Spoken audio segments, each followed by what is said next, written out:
আসসালামু আলাইকুম। আজকে আপনাদের সাথে শেয়ার করব আমরা যারা ফ্ল্যাট বাসায় থাকি সেই ধরনের ফ্ল্যাট বাসায় যদি বারান্দায় আপনার খুব অল্প রোদ আসে সেই ক্ষেত্রে আমরা কি ধরনের সবজি চাষাবাদ করতে পারি। দেখুন, রোদ কিন্তু আপনার গাছের জন্য অবশ্যই লাগবে।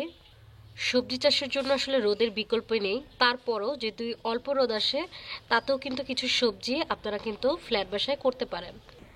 আমি যে বারান্দাটা দেখাচ্ছি এই বারান্দাটা হচ্ছে আমার কর্মস্থলের বাসা। এই বারান্দায় হচ্ছে রোদ এই 1 থেকে 2 ঘন্টা থাকে দুপুরবেলা। তো মোটামুটি যদি হচ্ছে 1 থেকে 3 ঘন্টা আপনাদের বারান্দায় রোদ আসে, অর্থাৎ সারাদিনের মধ্যে যে কোনো বেলায় আপনাদের 1 ঘন্টা বা 2 ঘন্টা রোদ আসে, এমন জায়গায় কিন্তু আপনারা সবজি চাষাবাদ করতে পারেন। আমার এই কর্মস্থলের বাসার বারান্দাটা কিন্তু খুবই ছোট, তারপরে হচ্ছে আমি অনেক ধরনের সবজি চাষাবাদ করছি।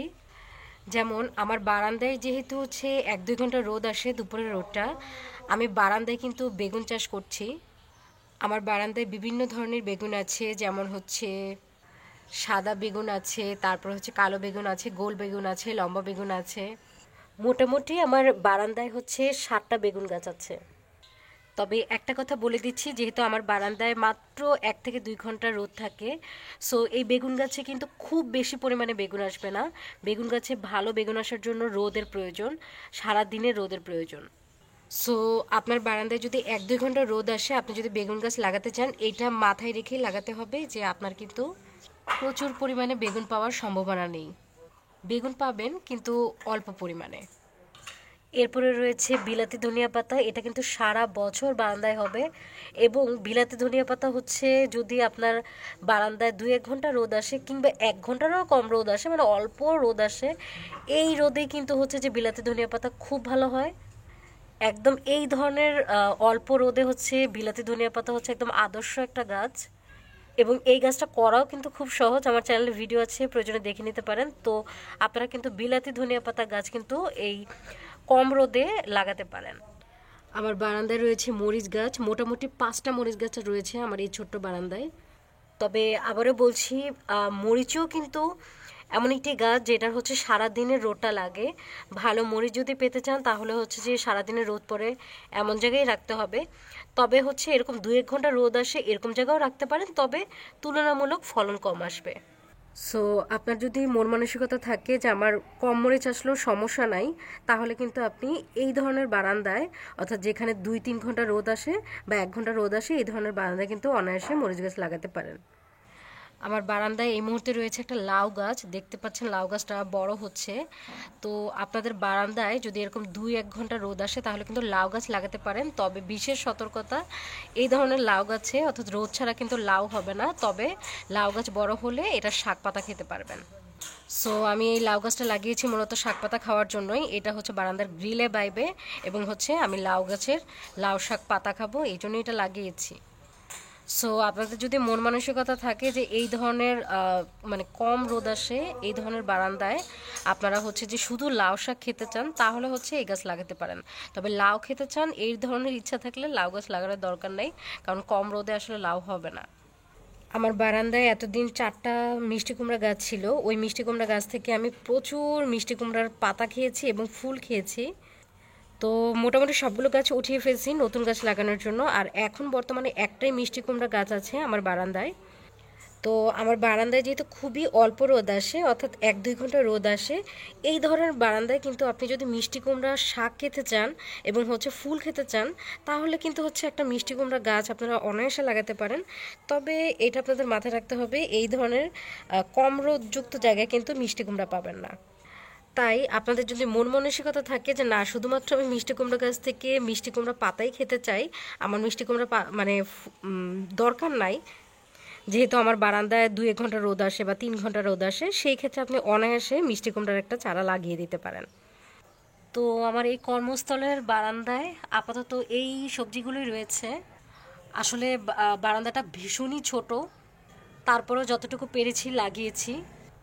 এছাড়াও আমি আরও কিছু শাকসবজির নাম বলবো যেগুলো হচ্ছে আপনারা বারান্দায় লাগাতে পারেন যদি কম রোদ আসে। যেমন আপনারা হচ্ছে বারান্দায় পুদিনা গাছ লাগাতে পারেন যদি 1 ঘন্টাও রোদ আসে বা 1 ঘন্টার কমও রোদ আসে। পুদিনা পাতা একদম আদর্শ একটা গাছ এই ধরনের জায়গায় যদি লাগাতে চান। এছাড়াও আপনারা লেটুস গাছ লাগাতে পারেন। লেটুস গাছও কিন্তু যদি 1 ঘন্টাও রোদ আসে আপনার বারান্দায় বা 1 ঘন্টার কমও আসে, মানে খুব হালকা রোদ আসে, এই ধরনের জায়গায় কিন্তু লেটুস গাছও খুব ভালো হয়। এছাড়া আপনারা কচু গাছ লাগাতে পারেন যদি বারান্দায় খুব কম রোদ আসে, সেক্ষেত্রে কিন্তু কচু গাছটা হয় খুব ভালো। আর এছাড়া হচ্ছে মেটে আলু লাগাতে পারেন আপনারা বারান্দায়। মেটে আলুটাও হচ্ছে কম রোদে ভালো হবে, সমস্যা নাই। আর বারান্দা বাগানে বিভিন্ন রকম শাক লাগাতে পারেন। শাক কিন্তু আসলে 2-1 ঘন্টা বা হচ্ছে 3 ঘন্টা যদি রোদ পায় তাহলে হচ্ছে যে শাক বেশ ভালো হবে। যেমন হচ্ছে আপনারা পালং শাক লাগাতে পারেন, লাল শাক লাগাতে পারেন, পুঁই শাকও লাগাতে পারেন, কিন্তু হচ্ছে পুঁই শাক হয়তো বা মানে পাতাটা তুলনামূলক ছোট হবে, তবে লাগাতে পারেন। আর আপনাদের যেমন হচ্ছে আমি বিলাতি ধনিয়া পাতা দেখালাম, আপনারা কিন্তু হচ্ছে যে দেশি ধনিয়া পাতাটাও লাগাতে পারেন। এছাড়াও হচ্ছে আদা, তারপরে হলুদ, এগুলোও কিন্তু হচ্ছে আপনার বারান্দায় যদি কম রোদ আসে সেক্ষেত্রে কিন্তু আপনারা এই আদা হলুদও কিন্তু লাগাতে পারেন। আমি আবার একটু আলুও লাগিয়েছি, মানে সাধারণ আলু, এটাও ট্রাই করে দেখতে পারেন। তো আমি মোটামুটি যেই গাছগুলো অর্থাৎ যে সবজিগুলো বলেছি এগুলো মোটামুটি কিন্তু আপনারা লাগাতে পারেন। তবে যেহেতু হচ্ছে রোদ খুবই কম, অর্থাৎ 2-1 ঘন্টা রোদ বা 3 ঘন্টা রোদ, এক্ষেত্রে বারবারই বলছি ফলন কিন্তু তুলনামূলক অনেক কম আসবে। ফলন কম আসবে এ ধরনের মন মানসিকতা যদি আপনার থাকে তাহলেই কিন্তু আপনি এই ধরনের কম রোদযুক্ত জায়গাও সবজি চাষ করতে পারেন। আরেকটা সমস্যা সেটা হচ্ছে আমি ভীষণ পরিমাণে ফেস করছি, সেটা হচ্ছে কম রোদযুক্ত জায়গায় আসলে কিন্তু বিভিন্ন ধরনের পোকামাকড়ের আক্রমণ খুব বেশি হয়। যে সবজি গাছগুলো বা নর্মাল গাছগুলো যেগুলো হচ্ছে যে রোদে থাকে, মানে সারাদিনে রোদ পায়, এগুলো কিন্তু তুলনামূলক কম পোকামাকড়ের আক্রমণের শিকার হয়। কিন্তু হচ্ছে এই যে আমাদের যাদের বারান্দায় হচ্ছে জাস্ট 2-1 ঘন্টা রোদ আসে, আমাদের গাছগুলোতে কিন্তু প্রচুর পরিমাণে পোকা হওয়ার সম্ভাবনা থাকে। সো সেই ক্ষেত্রে যারা হচ্ছে এরকম কম রোদ যুক্ত জায়গায় হচ্ছে গাছ লাগাবেন, মানে বারান্দায় গাছ লাগাবেন, তারা কিন্তু এই ব্যাপারগুলোতে একটু সতর্ক থাকবেন, যেহেতু হচ্ছে পোকামাকড়ের আক্রমণ এখানে বেশি হয়। অর্থাৎ মোটামুটি 7 দিন পর পরই যে কোনো জৈব কীটনাশক কিন্তু গাছে স্প্রে করে দেবেন। আমার চ্যানেলে কিন্তু জৈব কীটনাশকের ভিডিও আছে, সেই ভিডিওগুলো দেখে নিতে পারেন। আর আমার বারান্দায় আমি যে গাছগুলো আপনাদের দেখিয়েছি, এই যে বেগুন, লাউ, মিষ্টি কুমড়া, মরিচ, ধনিয়া পাতা, বিলাতি ধনিয়া পাতা, এগুলো নিয়ে কিন্তু আমার চ্যানেলে অনেকগুলো ভিডিও আছে। মানে এগুলো কিভাবে চাষাবাদ করা লাগে, কী ধরনের সার দেওয়া লাগে, সেই সারগুলো কিভাবে তৈরি করবেন, এগুলো নিয়ে কিন্তু আমার চ্যানেলে ভিডিও আছে। কারণ আমি কিন্তু আমার ছাদ বাগানও দেখেছেন, যেটা আমার নিজের বাসা, সেই ছাদ বাগানের গাছও কিন্তু দেখেছেন যে আমি জৈব সার ব্যবহার করি। এখানেও আমি জৈব সার ব্যবহার করি, আলাদা করে কোনো সার কিনি না। এই সারগুলো কীভাবে তৈরি করি সেগুলো নিয়েও কিন্তু আমার চ্যানেলে ভিডিও আছে। কারণ আমি মনে করি বাজারে শাকসবজিতে প্রচুর মানে হচ্ছে যে রাসায়নিক সার, কীটনাশক দেয়া থাকে। সো বাসায় যেহেতু চাষাবাদ করব, তাহলে কেন হচ্ছে যে কীটনাশকের ব্যবহার করব, নিজের শরীরে কীটনাশক কেন ঢুকাবো? তাই অল্প হোক, কিন্তু হচ্ছে যে ভালো জিনিসটাই যেন আমাদের শরীরে ঢোকে। সো যতগুলো সবজি চাষবাদ করেছি, যতগুলো সবজি আপনাদের দেখিয়েছি, বা বিভিন্ন জৈব সার, জৈব কীটনাশক, এগুলো নিয়েছে আমার চ্যানেলে তো ভিডিও রয়েছে, আপনারা চাইলে কিন্তু এই ভিডিওগুলো দেখে নিতে পারেন। এছাড়াও যারা একদম নতুন বাগানি, যারা হচ্ছে যে কী ধরনের টব কিনবেন, কোত্থেকে মাটি কিনবেন, এই সম্বন্ধে জানেন না, সেগুলো নিয়েও কিন্তু আমার চ্যানেলে ভিডিও রয়েছে, প্রয়োজনে দেখে নিতে পারেন। আপনারা যারা আমার চ্যানেলের নিয়মিত দর্শক, তারা জানেন আমার ছাদ বাগানটা কত সুন্দর। তো যখন আমি এই কর্মস্থলে আমি আসি, মানে এই নতুন কর্মস্থলে যোগদান করেছি 2 বছর হলো, তো এখানে আসার পর আমার মনটা খুব খারাপ হয়ে গেছিলো যে আমি আর নিয়মিত গাছের পরিচর্যা করতে পারবো না। তারপরে আসলে আমরা যারা গাছ ভালোবাসি তাদের তো আসলে কোনো কিছু আটকায় না। তারপরে আমার এই ছোট্ট বারান্দায় কিন্তু হচ্ছে আমি নিয়মিত বিভিন্ন রকম গাছ করা শুরু করি। রোদ কম, তাই অল্প অল্প হয়, কিন্তু হয়। সো জায়গা নাই, কিংবা হচ্ছে রোদ নাই, মাটি নাই, এগুলো আসলে কোনো সমস্যা না।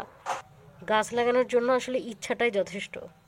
আশা করছি আজকের ভিডিওটা আপনাদের ভালো লেগেছে। ভিডিওটা ভালো লাগলে লাইক করে দিন, না লাগলে একটা ডিসলাইক করে দিন। আর হ্যাঁ, বি পজিটিভ।